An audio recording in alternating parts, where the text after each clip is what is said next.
نحمده نصلی علی رسولہ الکریم اما بعد فاعوذ باللہ من الشیطان الرجیم بسم اللہ الرحمن الرحیم۔ سورہ بقرہ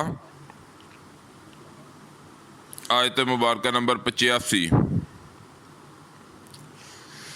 بسم اللہ الرحمن الرحیم۔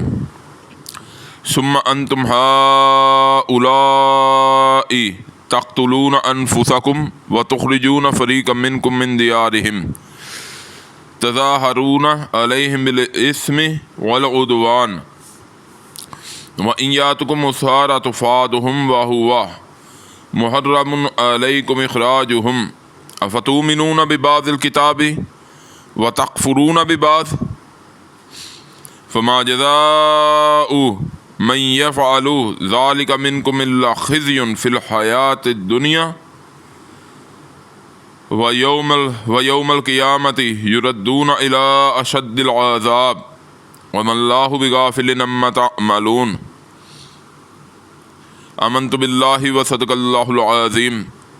ترجمہ: پھر تم وہ لوگ ہو کہ مار ڈالتے ہو آپس اپنے کو اور نکال دیتے ہو ایک فرقے کو آپ میں سے گروہ کے سے، مددگاری کرتے ہو تم اوپر ان کے ساتھ گناہ کے اور تعدی کے، اور اگر آتے ہیں تمہارے پاس بندی ہو کر بدلے دے چھٹاتے ہو ان کو، اور وہ حرام ہے اوپر تمہارے نکال دینا ان کا۔ کیا پس ایمان لاتے ہو ساتھ بازی کتاب کے اور کفر کرتے ہو ساتھ بازی کے؟ پس کیا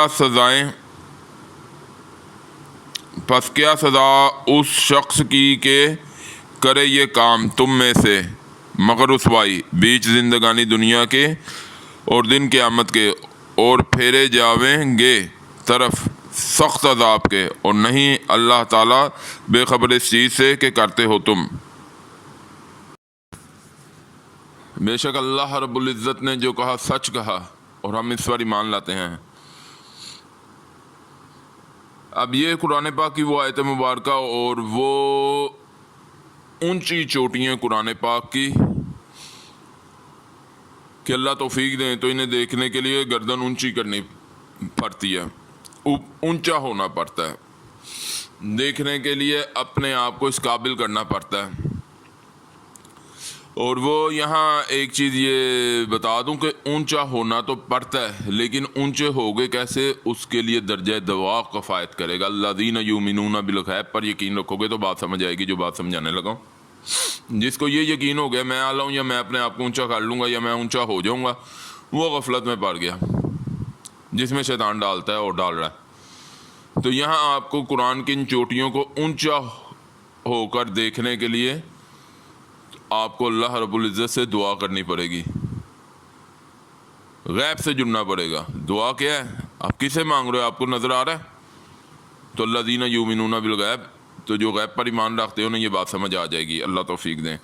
تو بہرحال اللہ اونچا کریں گے تو ان مقام مبارکوں کو، بہت اللہ کی برکتوں والے یہ مقام ہے جس کے اگر میں اللہ توفیق دیں تو چیدہ نقطے بھی گننے لگوں تو میرے خیال سے بہت ٹائم گزرے گا۔ بہرحال اللہ توفیق دیں تو انشاءاللہ کوشش کرتے ہیں۔ پھر تم وہ لوگ ہو کہ مار ڈالتے ہو آپس اپنے کو، مطلب میں نے اللہ کی رحمت سے بتایا تھا کہ تم ایک وحدت ہو بنی اسرائیل، کہ اپنے آپس میں لڑائیاں یا آپس کی چپکلش اس کے ذریعے ایک دوسرے کے اوپر ظلم نہ کرو، اور نکال دیتے ہو ایک فرقے کو آپس میں گروہ ان کے سے۔ یعنی کہ جب کوئی لڑائی ہوئی اور یہ جب 12 قبیلے تھے، میں نے پیچھے بھی اس کی وضاحت دی تھی، دوبارہ تھوڑی سی بنا دوں کہ جو نہ پہلے سنی ہوئی تو چلو اسے بھی اللہ تعالیٰ کی رحمت سے آسانی ہو جائے، بات سمجھ میں آ جائے۔ 12 قبیلے تھے، آپس میں کوئی لڑائی جھگڑا ہوا تو آپس کی چپکلش کے ذریعے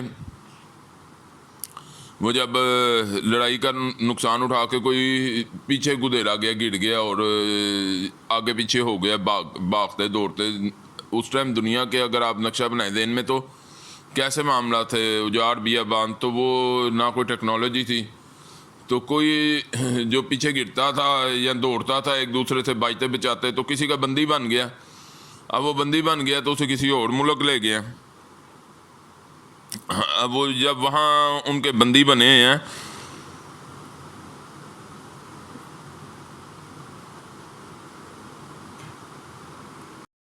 یعنی کہ جو بھی کر رہے ہیں بندی بن گئے، وہ آپس کی لڑائیوں کی وجہ سے یہ غیر ان پر حاوی ہے نا، غیروں نے انہیں اپنا غلام بنا لیا، بندی بن گئے ان کے.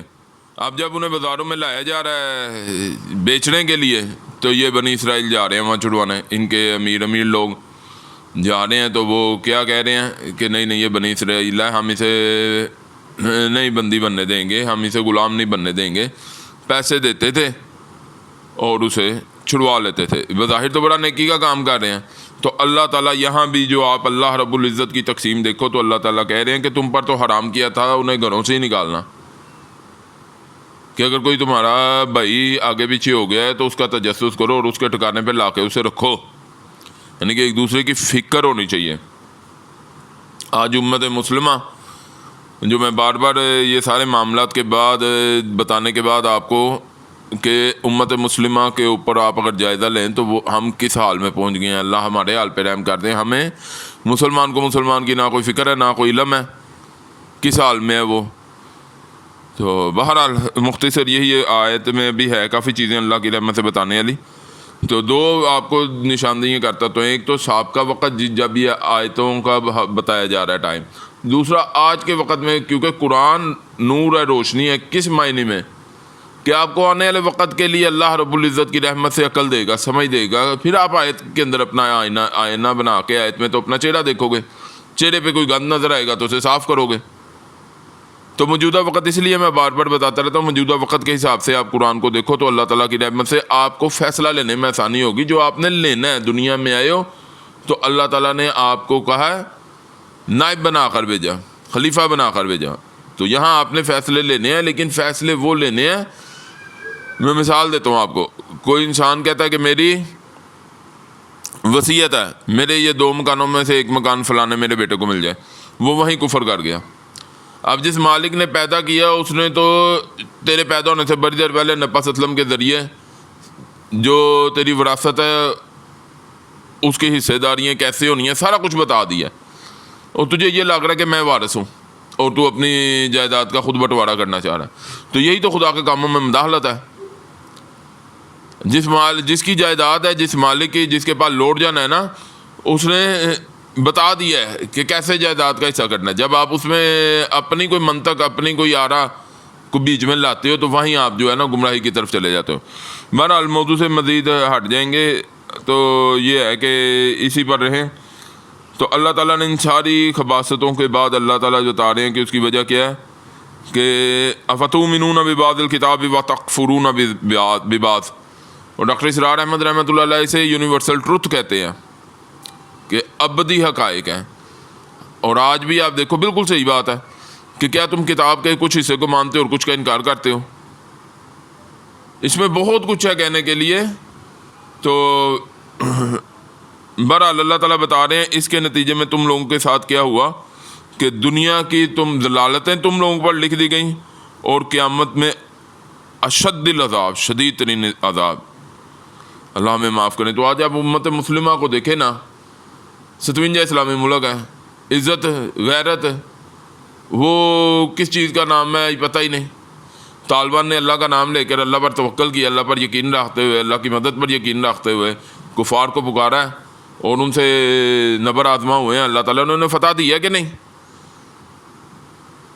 بہرحال تو اللہ تعالیٰ کہتے ہیں اور نہیں اللہ غافل جو کچھ تم کر رہے ہو. اللہ تعالیٰ ہمیں سمجھ کے اور نیک اعمال کی توفیق عطا فرمائے. وآخر دعوانا الحمد للہ رب العالمین.